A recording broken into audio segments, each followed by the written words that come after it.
It was a cold, moonless night when Ryan decided to explore the old graveyard on the outskirts of town. He had heard the rumors for years. Stories passed around by kids daring each other to venture into the place after dark. They called it the Whispering Graveyard because, according to legend, the dead didn't rest in peace. Some said the spirits of those buried there would call out to anyone who dared to wander too close. But Ryan wasn't afraid. He thought it was all nonsense, just ghost stories meant to scare little kids. With a flashlight in hand, he hopped over the rusted iron gate and made his way into the cemetery. The air was damp, the ground soft beneath his shoes, and the tombstones stood like silent sentinels in the darkness. The only sound was the occasional rustle of leaves stirred by the wind. Ryan walked deeper into the cemetery, his flashlight cutting through the shadows, illuminating names and dates that had long since faded.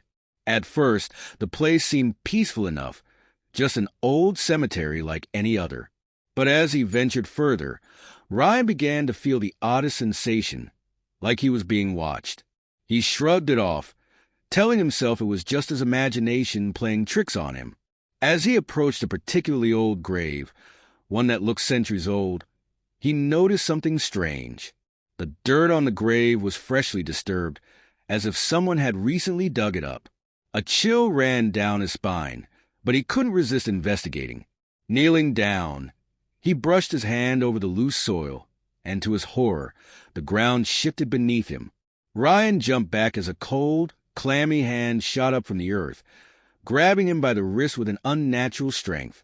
His flashlight fell to the ground, its beam flickering wildly, casting eerie shadows across the tombstones. Ryan struggled to free himself, but the grip on his wrist tightened, pulling him toward the grave. "Help!" he cried, but the only response was the distant sound of the wind. No one was around, no one to hear his pleas. He looked down at the grave and saw a face, pale, lifeless, and covered in dirt. It was the face of a boy, no older than Ryan himself. His eyes were wide open, hollow and vacant, staring up at him. The boy's mouth moved, but no words came out. The air around Ryan grew colder, and the ground beneath him seemed to pulse with a sinister energy. Ryan's heart raced. He tried to pull away, but it was like the earth itself was holding him there. Panic surged within him. He couldn't breathe. The boy's hand seemed to pull him closer, dragging him toward the grave. Ryan screamed, desperate to break free, but it felt like the boy's grip was pulling him into the very earth, into the cold, dark void below. Suddenly, everything went still. The grip on his wrist loosened, and Ryan fell backward onto the ground, gasping for air. He scrambled to his feet, his pulse racing, his breath shallow. For a moment, he thought he had imagined it all. Maybe it was just his fear playing tricks on him. But when he looked down at his wrist, there was a mark, a deep bruise, shaped like a handprint, cold to the touch. Terrified, Ryan turned to run, but as he did, he heard it. A whisper, soft at first, then louder, coming from all around him. "Stay with us." The voices came from every direction, rising from the graves. Ryan's heart pounded in his chest as he sprinted toward the gate, the whispers growing louder, the ground seeming to tremble beneath his feet.